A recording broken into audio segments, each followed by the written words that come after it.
Demi bersahabat dengan hiu, seorang pria memberi makan lengannya sendiri kepada mereka. Sejak saat itu, hiu-hiu itu mengingat rasa manusia, dan menolak memakan makanan lain. Pria itu terpaksa menggali mayat dari tanah untuk memberi makan mereka. Ketika makanan tidak mencukupi, ia bahkan menangkap wanita dan anak-anak untuk mereka. Pada akhirnya, ia memberi makan seluruh penduduk desa kepada hiu-hiu itu. Inilah alasan mengapa Dororo dan Hyakimaru tidak menemukan satu orang pun yang hidup di desa itu. Saat Hyakimaru cemas memikirkan cara menyeberangi sungai, pria berlengan satu itu menemukan mereka. Aku punya perahu, kalian mau kemana? Hyakimaru menunjuk ke gunung di seberang. Pria itu langsung mengerti, tetapi mengatakan bahwa ia akan meminta bayaran. Hyakimaru tidak peduli dengan harga, malah penasaran apa yang terjadi di desa itu. Mereka diserang perampok, dan semuanya mati. Mendengar jawaban santai pria itu, Dororo merasa ada yang tidak beres dengan pria itu. Tetapi karena Hyakimaru bersikeras, ia terpaksa ikut naik perahu bersama mereka. Anehnya, perahu itu bergerak maju, tanpa ada yang mendayung. Ketika Dororo melihat ke bawah perahu, ia terkejut melihat 2 ekor hiu besar yang menarik perahu itu. Mereka semua ketakutan. Namun, pria itu malah memanggil hiu-hiu itu dengan ramah dan menyebutkan nama mereka. Kau beri mereka nama, mereka keluargaku. Wajarkan memberi mereka nama. Pria itu menganggap hiu ganas sebagai keluarga. Hal ini membuat Hyakimaru merasa pria itu gila. Namun, pria yang cerdik itu menyadari bahwa Dororo terus menatap lengannya yang hilang. Kau tertarik dengan lenganku yang hilang ini? Aku memberikannya kepada Jiromaru dan mereka. Keduanya terkejut. Mereka tidak menyangka, pria itu tidak hanya memberi makan lengannya kepada hiu, tetapi juga dengan santai berkata kepada mereka, ini bukan masalah besar, hanya agar mereka mengingat rasa manusia. Karena mereka hanya makan daging seperti itu, aku memberi makan semua makhluk hidup di desa ini kepada mereka. Baru saat itulah, Dororo mengerti bahwa yang menyerang desa bukanlah perampok, melainkan pria mengerikan ini. Hyakimaru menyadari bahwa perahu itu semakin menjauh dari tujuan mereka. Ia langsung menodongkan pedangnya dan memaksa pria itu untuk berbalik arah. Namun, pria itu hanya bersiul, dan kedua hiu besar itu berhenti. Ia berteriak, maaf membuat kalian menunggu. Ini makanan segar untuk kalian. Nikmatilah. Diiringi jeritan mengerikan, hiu-hiu itu membalikkan perahu lain, dan melemparkan semua orang di perahu itu ke laut. Lalu, satu persatu, mereka melahap orang-orang itu. Hyakimaru mencoba melawan, tetapi hiu yang tiba-tiba muncul menggigit lengannya. Pria itu langsung naik ke punggung hiu, dan meninggalkan tempat itu. Hiu yang lain mengawasi mereka. Pria itu ingin mengambil sepotong papan kayu untuk mendayung pergi, tetapi hiu yang mengawasi memberi peringatan keras. Hyakimaru tahu pria itu tidak akan melepaskan mereka, tetapi saat ini mereka tidak bisa memikirkan cara yang lebih baik. Hanya Dororo, yang setelah mengingat kembali adegan hiu menyerang Hyakimaru, memutuskan untuk mengikat tali dan terjun ke laut sebagai umpan. Dia memberitahu Hyakimaru bahwa begitu dia memberi sinyal, Hyakimaru harus menarik tali dengan kuat dan bersiap untuk bertarung. Dengan begitu, hiu akan melompat keluar dari air bersamanya. Benar saja, saat Dororo melompat ke laut, hiu itu langsung mengejar Dororo. Tepat saat hiu itu menerjang Dororo dan melompat keluar dari air, semuanya bersama-sama menusuknya.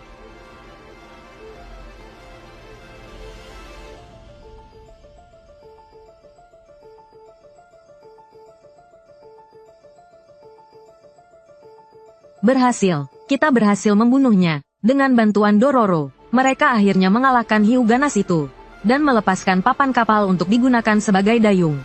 Mereka juga menyeret hiu mati itu ke pantai. Ketika pria itu kembali, Saburomaru. Pria bertangan satu itu sangat sedih melihat Saburomaru yang sudah lama mati. Dia tidak tahu bahwa ini adalah jebakan yang sengaja dibuat Hyakimaru untuk memancingnya ke darat, untuk membalaskan dendam saudara-saudaranya yang telah mati. Setelah memukuli pria bertangan satu itu hingga setengah mati, Hyakimaru memerintahkan anak buahnya untuk membuangnya. Lalu dia berbalik dan meminta Dororo untuk menyerahkan separuh peta harta karun yang tersisa. Dororo teringat tato di punggung ibunya, dan peringatan dari biksu itu, yang ada di punggungmu, adalah sumber kekuatan besar yang dapat mengubah dunia. Karena itu, Dororo dengan tegas menolak permintaan Hyakimaru. Tapi itu langsung membuat Hyakimaru marah. Dia mengangkat Dororo dengan kasar, dan merobek semua pakaiannya, yang mengejutkan mereka. Dororo yang selalu dianggap laki-laki ternyata perempuan. Saat Hyakimaru bertanya-tanya, mengapa kakaknya membesarkannya sebagai laki-laki, dia menemukan peta rahasia yang terukir di punggung Dororo. Dororo secara naluriah mencoba menutupi punggungnya, tetapi dia kalah jumlah. Akhirnya, Hyakimaru mendapatkan peta harta karun yang lengkap. Setelah mengikat Dororo di pohon, dia dan anak buahnya memulai perjalanan mencari harta karun. Sayangnya, pria yang dibuang, dibangunkan oleh hiu lain. Dia menyentuh luka di tubuh Saburomaru, dan menangis terseduh-seduh karena sedih. Dia bersumpah untuk membunuh Hyakimaru dan yang lainnya, untuk membalaskan dendam Saburomaru. Tiba-tiba, hiu kedua juga merespons pria bertangan satu itu. Ia langsung merayap ke sisi Saburomaru, dan menelannya dalam sekali lahap. Seketika, tubuh Saburomaru bermutasi dengan hebat. Ia berubah dari makhluk air menjadi reptil darat. Ia mengincar Dororo yang terikat. Sayangnya, serangannya gagal dan ia kehilangan kesempatan. Karena ketika ia menyerang lagi, serangan fatalnya ditahan oleh Hyakimaru yang kuat. Namun, teriakan si tangan satu membuat hiu mutan itu semakin menggila, dan bertarung mati-matian dengan Hyakimaru yang tubuhnya tak utuh. Namun, kejahatan tak pernah menang atas kebaikan. Setelah pertarungan sengit yang mendebarkan, hiu itu akhirnya mati di tangan Hyakimaru. Hiu ganas dan aneh ini ternyata jelmaan iblis dari aula neraka. Apa gunanya mendapatkannya kembali, sampai segitunya? Membunuh Jiromaru untuk mendapatkan kembali tubuh manusianya.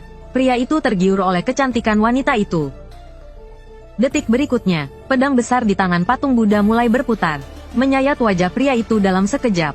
Saat kulit wajahnya jatuh ke air terjun, patung Buddha yang tak berwajah berubah menjadi wajah pria itu. Namun tak lama kemudian, wajah patung Buddha kembali tak berwajah.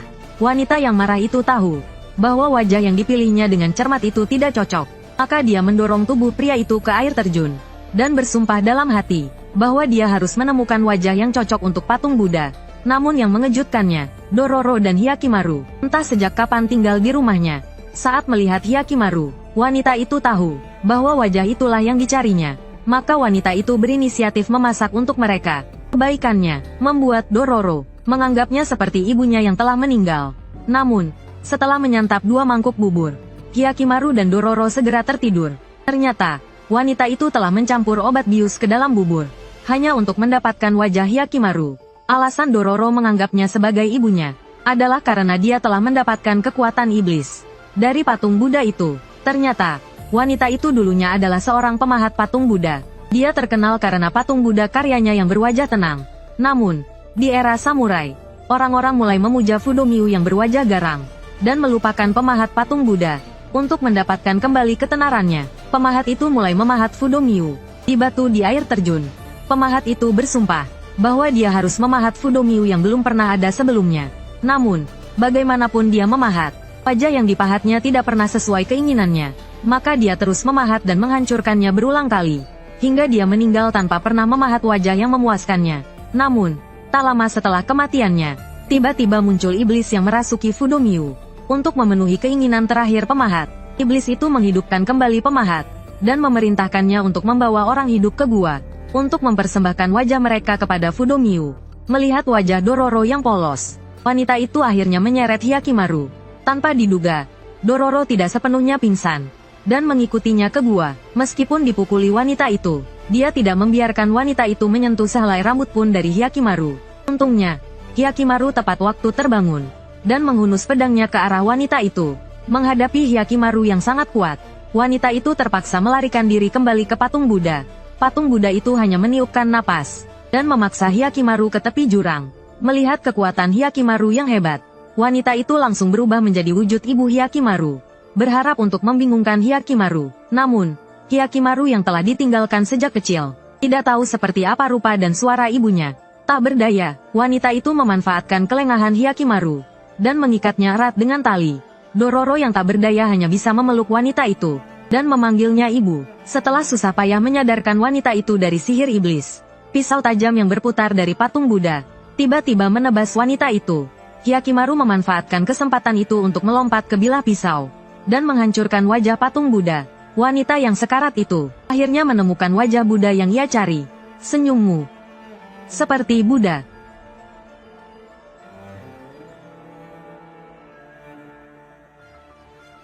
Seorang gadis sedang membersihkan dirinya di sungai. Tanpa disadari, seorang pria di dekatnya melihat semuanya. Gadis itu tidak marah, malah berhenti membersihkan diri, dan dengan lembut menanyakan luka pria itu. Hyakimaru tidak menjawab. Gadis itu meraba ke arah wajah Hyakimaru. Saat itulah gadis itu menyadari bahwa pria di depannya buta. Dia segera menggenggam tangan Hyakimaru, Namun sedetik kemudian, Hyakimaru yang demam tinggi selama beberapa hari, pingsan di pelukannya. Mio terpaksa membawa mereka kembali ke kuil yang rusak, dan membiarkan mereka tinggal di sana. Selain itu, Mio yang baik hati, juga menampung banyak anak yang kehilangan orang tua karena perang. Bertahan hidup di masa perang bukanlah hal yang mudah. Selain menghidupi dirinya sendiri, Mio juga harus menghidupi banyak anak.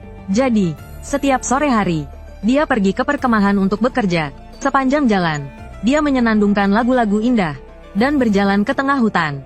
Keesokan harinya, dia kembali ke kuil dengan tubuh lelah.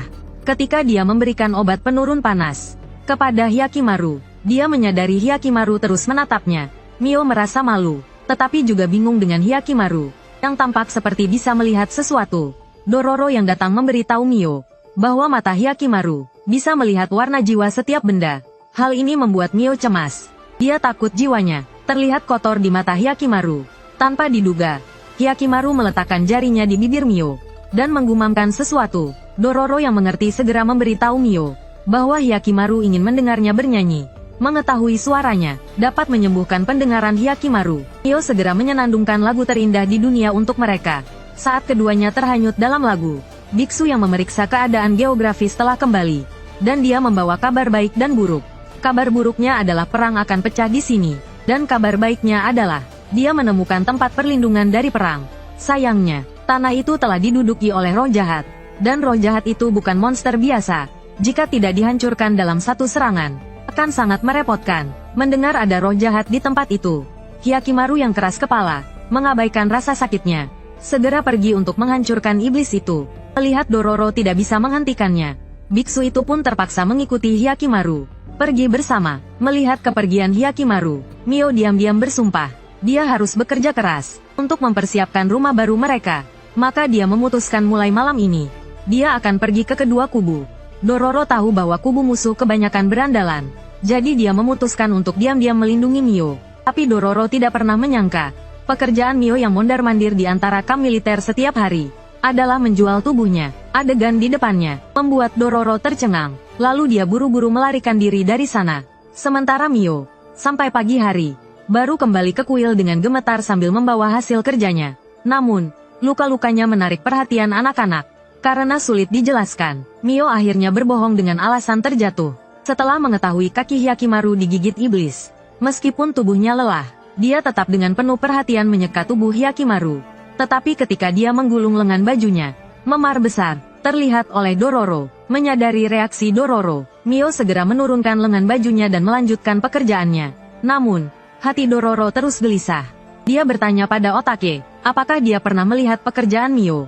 Otake berkata, dia bertanggung jawab untuk merawat anak-anak dan membagikan tugas sehari-hari.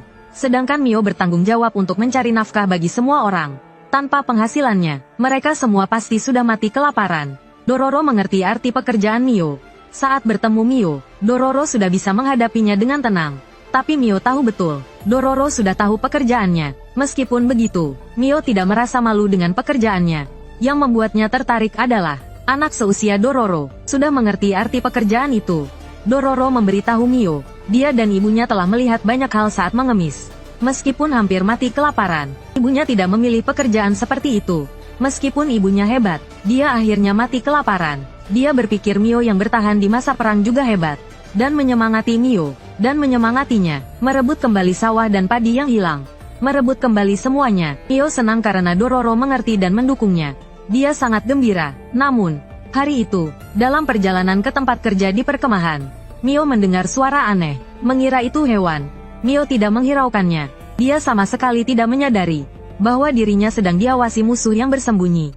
Keesokan harinya, sekelompok samurai mengikuti Mio ke kuil tua, dan membantai semua yang ada di sana. Saat itu, Hyakimaru sedang bertarung melawan iblis. Ketika dia mengalahkan iblis dan kembali ke kuil bersama Dororo, Mio sudah tergeletak di genangan darah. Karena sering terlibat dengan kedua belah pihak, dia dianggap sebagai mata-mata musuh, dan dibunuh. Melihat Mio yang berjiwa murni terbaring di tanah, Hyakimaru akhirnya meledak, dengan raungan seperti binatang buas. Dia membantai samurai di hadapannya satu persatu. Kekacauan ini membuat Dororo ketakutan. Saat itu, dia teringat perkataan biksu sebelum pergi. Setelah dia keluar dari gua, jangan biarkan dia menjadi iblis.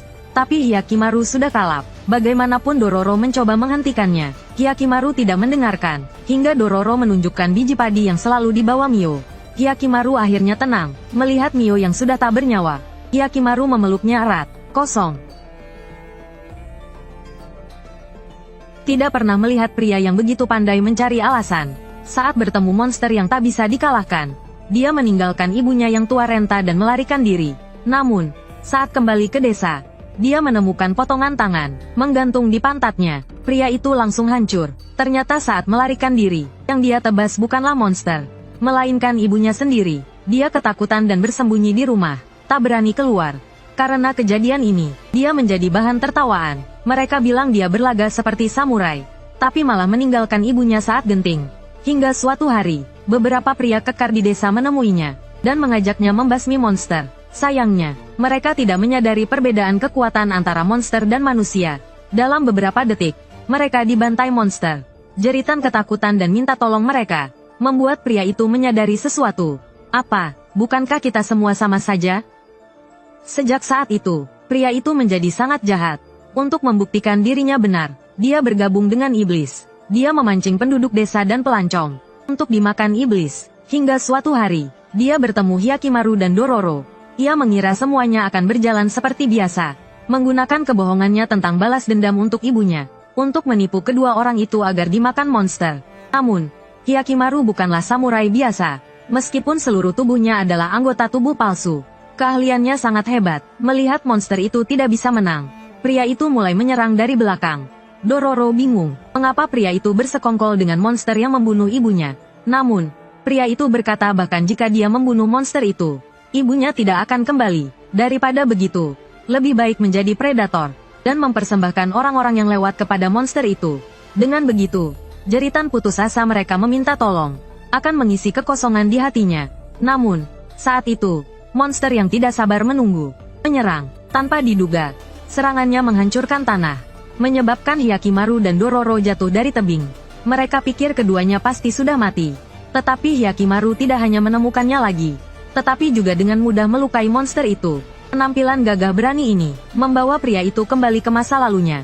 Dulu dia adalah anak yang berbakti, yang ingin menjadi samurai dan sukses dalam karirnya, agar ibunya yang sudah tua dapat menikmati hidup. Tetapi kemunculan monster itu mengubah segalanya. Dia tidak hanya gagal menjadi samurai, tetapi karena rasa takutnya yang naluriah, dia melakukan kesalahan yang tak termaafkan. Melihat Hyakimaru yang tidak takut mati, dia berharap dia juga bisa sekuat itu dan tidak takut mati. Tetapi sekarang dia tidak lagi memiliki harapan itu, dan dia tidak akan pernah bisa menjadi seperti Hyakimaru.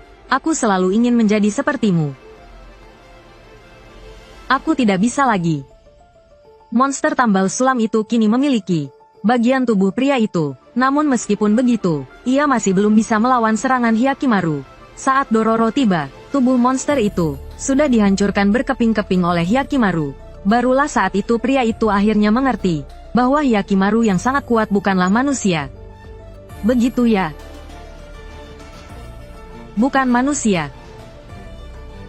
Ulat bergelantung di langit-langit, dengan rakus ingin menelan keduanya sekaligus. Namun, Hyakimaru sudah siap siaga, dan langsung menebas kedua lengannya. Ulat itu tahu dia tidak bisa menang, jadi dia meludahi tangan Hyakimaru, dan mencoba melarikan diri. Namun, baru setengah jalan memanjat, Hyakimaru menebasnya tepat di pantatnya. Karena putus asa, ia mencoba menjebak Hyakimaru lagi dengan jaring lengketnya. Tapi Hyakimaru langsung menembus jaring itu, dan menusuk perut ulat itu. Namun, ulat itu tidak mati. Sebaliknya, jeritannya memanggil ibunya. Pada saat itu, Hyakimaru tahu pasti bahwa ngengat ini bukanlah iblis biasa, melainkan iblis yang telah mengambil organ tubuhnya. Ia terus-menerus menyebarkan bubuk mematikan dari sayapnya. Hal itu membuat Hyakimaru tidak bisa langsung membunuhnya. Saat mereka melewati hutan, jalan mereka dihadang oleh mayat seorang biksu wanita, dan monster di belakang biksu wanita itu memeluk Dororo. Mereka mengira monster itu akan dibelah dua oleh Hyakimaru, tetapi Hyakimaru mengabaikannya, dan malah mengikuti biksu wanita itu ke kuil yang rusak. Di sana, ia menemukan banyak noda minyak di tanah. Mereka berdua langsung curiga bahwa seseorang sengaja membakar kuil itu. Akan ada monster di sini malam nanti. Jika kalian tidak keberatan, kalian bisa menginap di rumahku. Seorang pria dengan mata ikan tiba-tiba muncul. Setelah berdoa dengan khusyuk di kuil yang rusak, Mereka berdua mengikutinya pulang ke rumahnya. Pria itu menyiapkan makan malam yang mewah untuk mereka. Sering ada monster yang memakan orang di kuil rusak itu.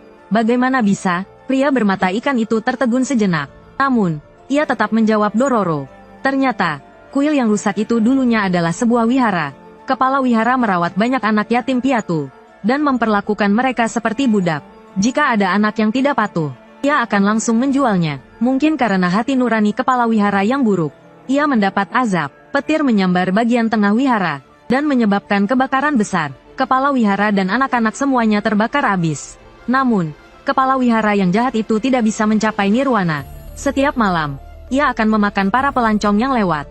Mendengar cerita pria bermata ikan itu, Dororo bersyukur tidak dimakan monster. Tanpa mereka sadari, masalah mereka baru saja dimulai. Karena cacing daging gagal memakan mereka berdua. Setelah menyelamatkan cacing daging, monster mengat. Langsung menemukan pria bermata ikan itu. Dua makanan segar setelah sekian lama. Anak-anak pasti kenyang, kan? Namun, wanita itu dengan sedih mengatakan kepadanya bahwa anak-anak tidak memakannya. Sebaliknya, masalahnya menjadi lebih rumit. Iblis ke-12 itu gagal memakan organ anak laki-laki itu. Sekarang dia ingin merebut milikku juga. Tidak peduli siapa lawannya, aku tidak akan membiarkan mereka menyentuhmu. Dia adalah janda buruk rupa yang telah hidup selama lebih dari 1000 tahun.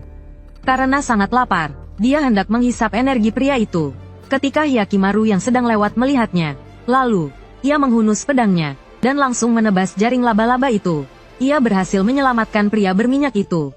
Monster itu tahu betul, bahwa ia tidak bisa mengalahkan anak laki-laki itu.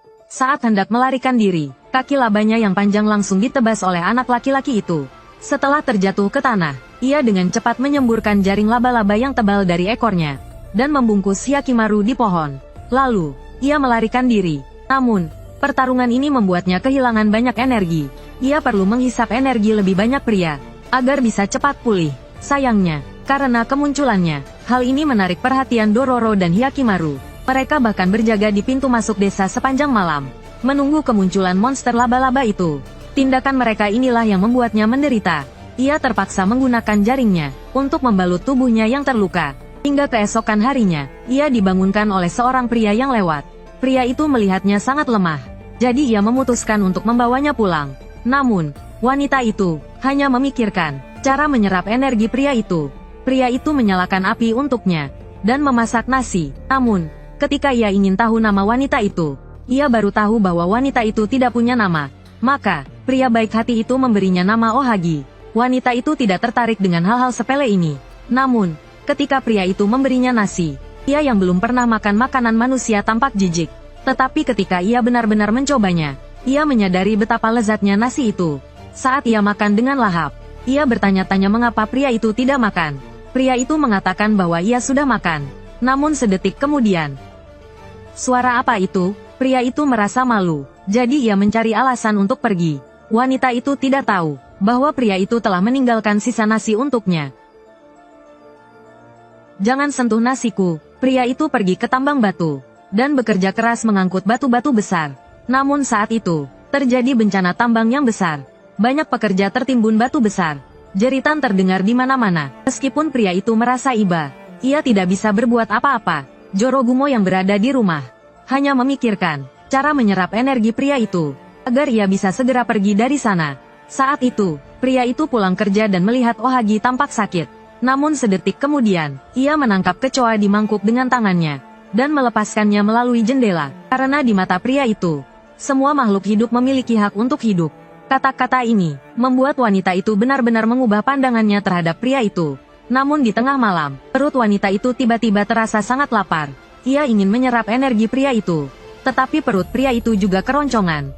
Jadi ia mengurungkan niatnya untuk menyerap energi pria itu, dan mengambil nasi di lantai, lalu memakannya dengan lahap. Namun, wanita itu tetaplah monster. Makanan manusia tidak dapat memuaskannya. Melihat Ohagi yang semakin kurus dan lemah, pria itu mengira Ohagi sakit parah. Namun, tidak ada dokter di desa itu. Dan bahkan untuk meninggalkan desa pun harus seizin samurai. Dan samurai itu tidak mungkin mengizinkan mereka pergi. Jadi ia memutuskan untuk melarikan diri dari desa bersama Ohagi. Tanpa diduga, di tengah jalan ia bertemu dengan Dororo dan Hyakimaru. Ternyata keduanya telah menunggu di sana selama beberapa hari. Tetapi monster laba-laba itu tidak pernah muncul. Karena tidak ada hadiah, keduanya telah kelaparan selama beberapa hari. Mereka pun berencana untuk pergi dari sana, dan menuju desa berikutnya untuk mencari pekerjaan. Namun, tanpa disangka, mereka bertemu dengan monster laba-laba di sana. Saat keduanya bersiap untuk bertarung, para samurai desa tiba-tiba datang mengejar. Tujuan mereka adalah untuk menangkap pria yang membebaskan penduduk desa. Adi, yang berada di sampingnya, tidak bisa membiarkan hal itu terjadi. Ia segera berbalik dan menggunakan jaring laba-labanya untuk membanting kedua pria yang menyerangnya ke tanah. Ia juga menyedot energi kehidupan mereka. Saat ia ingin menyedot lebih banyak energi kehidupan, Hyakimaru mencoba menghentikannya. Namun, Adi yang sangat cepat menggunakan jubah dan jaring laba-labanya untuk menghalangi pandangan Hyakimaru. Lalu ia membawa pria itu dan melarikan diri. Dengan jaring laba-labanya yang sangat kuat, ia menarik pria itu ke atas tebing. Meskipun Adi telah menyedot energi kehidupan dua pria, kekuatannya belum pulih sepenuhnya. Untuk pulih sepenuhnya, ia setidaknya perlu menyedot energi kehidupan 7 atau 8 pria lagi. Pria itu terkejut, dan mengira Adi telah membunuh banyak orang. Namun, Adi mengatakan kepadanya, bahwa sampai saat ini, ia belum pernah membunuh siapapun. Karena ia percaya, bahwa hidup berdampingan dengan manusia adalah rahasia umur panjang. Artinya, ia tidak menyedot seluruh energi kehidupan manusia, melainkan membiarkan mereka tetap hidup, agar energi kehidupan mereka pulih perlahan. Dengan begitu, ia dapat berulang kali menyedot energi kehidupan yang dibutuhkannya, tanpa membahayakan nyawa manusia. Mendengar itu, pria itu akhirnya merasa lega. Kemudian, ia membawa Adi ke sebuah gua alami, dan mendesaknya untuk segera pergi dari sana. Namun, Adi tahu, bahwa tindakan pria itu yang mengawal penduduk desa telah terbongkar. Jika ia tetap tinggal di sana, ia tidak hanya akan dihukum berat, tetapi juga akan dijadikan contoh bagi orang lain. Ia harus membawa pria itu pergi dari sana. Namun, detik berikutnya, banyak anak panah menghujani mereka, dan menancap di tubuh pria itu. Adi marah dan melemparkan jaring laba-labanya, membanting anak panah dan para samurai ke tanah. Kemudian, ia menunjukkan wujud laba-laba yang mengerikan. Dalam kemarahannya, ia memutuskan untuk menyedot seluruh energi kehidupan para samurai. Namun, semuanya disaksikan oleh Hyakimaru yang datang. Ia tidak hanya menebas jaring laba-laba, tetapi juga memotong salah satu kaki panjang Adi. Tetapi pada saat yang sama, Hyakimaru juga terpental oleh serangan Adi. Namun, dibandingkan Hyakimaru yang mematikan, Adi lebih peduli dengan nyawa pria itu. Ia tidak akan membiarkan pria itu mati di sana. Tetapi tidak ada dokter di sana. Yang harus dia lakukan adalah membawa pria itu pergi dari sini secepat mungkin. Tapi Hyakimaru tidak berniat melepaskannya. Saat Dororo berpikir salah satu dari mereka harus mati, pria itu tiba-tiba berbicara. Ia memohon pada Hyakimaru untuk tidak menyakiti Dororo. Dia juga berharap Dororo berhenti membunuh. Tapi Dororo tidak banyak bicara, melainkan dia menggendong pria itu dan meninggalkan gua. Mereka berdua pergi. Tak kusangka ada iblis yang dekat dengan manusia. Dunia ini memang sulit dipahami.